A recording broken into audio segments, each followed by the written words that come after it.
নমস্কার, কেমন আছেন সবাই? আমার আরও একটি নতুন ব্লগে আপনাদের সকলকে স্বাগত জানাই।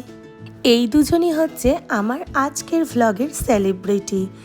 যাই হোক, আমি সিউড়িতে ছিলাম, সুজন এসেছিল হচ্ছে আমার সাথে দেখা করতে, সবার সাথে দেখা করতে। আর পার্টিকুলার কয়েকজন মানুষ এলে আমার কোকো আর লিও এইভাবে পাগলের মতো খেপে যায়। মানে এত খুশি হয়ে যায় যে লাফিয়ে ঝাঁপিয়ে কী করবে আর বুঝতে পারে না। তার মধ্যে সুজনও একজন, অনেক দিন পর দেখে খুব খুশি হয়েছে।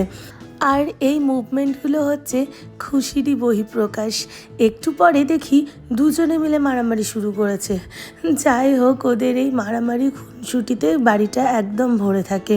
ওরা একটু শান্ত হতে না হতেই সুজন শুরু করেছে কিভাবে ওদেরকে আবার নতুন করে জ্বালানো যায়।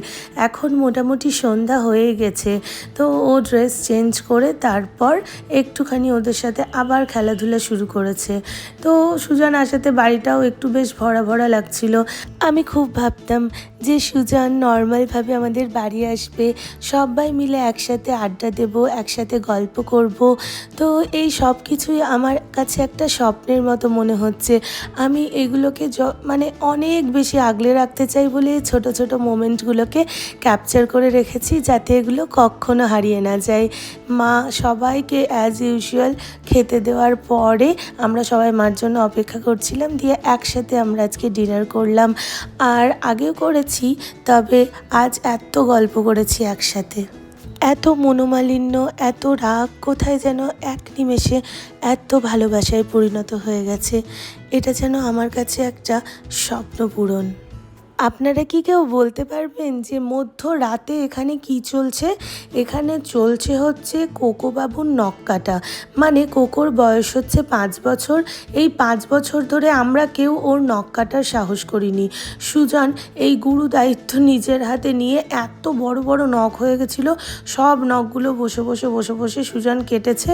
আর মা সাপোর্ট করেছে, মানে লাইট টাইট দেখিয়ে যাতে ওর হাতে ব্যথা না পায়, এই সব কিছু। যাই হোক, এই মোমেন্টটাকেও একটু ক্যাপচার করে রেখেছিলাম।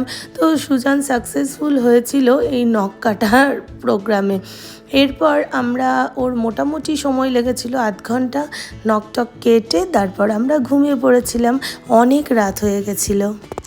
আজ মহালয়া, দেবীপক্ষের শুরু।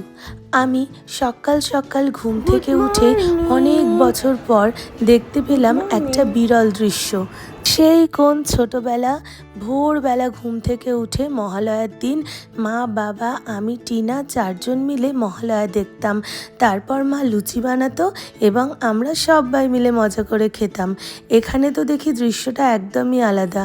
আজ ভোরবেলা ঘুম থেকে উঠে সুজন, মা, টিনা 3 জন মিলে বসেছে মহালয়া দেখতে। আমি জানি না সুজন মহালয়ার কিছু বোঝে কি না, কোনো দিন মহালয়া দেখেছি কি না। তবে সুজন একটা কথাই শুধু দেখছি মাকে আর টিনাকে বলেই যাচ্ছে, এই তোমরা কি মহালয়া দেখছো? এই মহালয়াটা ভুলভাল দেখাচ্ছে।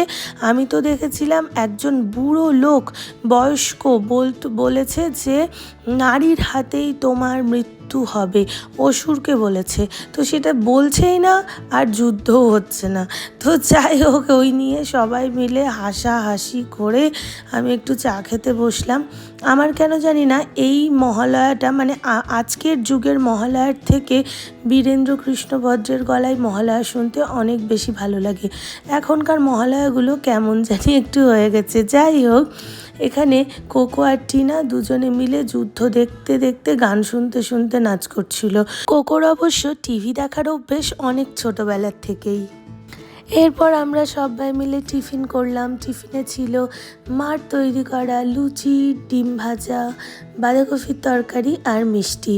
তো যাই হোক, আবার অনেক দিন পর এরকমভাবে বাড়ির তৈরি লুচি খেলাম।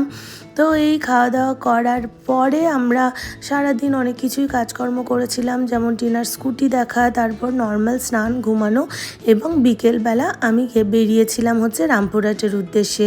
কারণ কয়েকদিন পরে তো পুজো পড়ে যাবে, অফিসের অনেক কাজ বাকি, তাই সব কিছু সেরে আবার ফিরবো বাড়ি। আজকের ভ্লগটি এখানেই শেষ করছি। মহালয়া আপনাদের কেমন কাটলো আমাকে অবশ্যই জানাবেন, আর এই ভ্লগটিও কেমন লাগলো সেটাও জানাতে ভুলবেন না। ভালো লাগলে একটা লাইক করে দেবেন। আবার দেখা হবে অন্য কোনো একটি ভ্লগে। ততক্ষণ পর্যন্ত ভালো থাকবেন, সুস্থ থাকবেন, অনেক অনেক ভালোবাসা।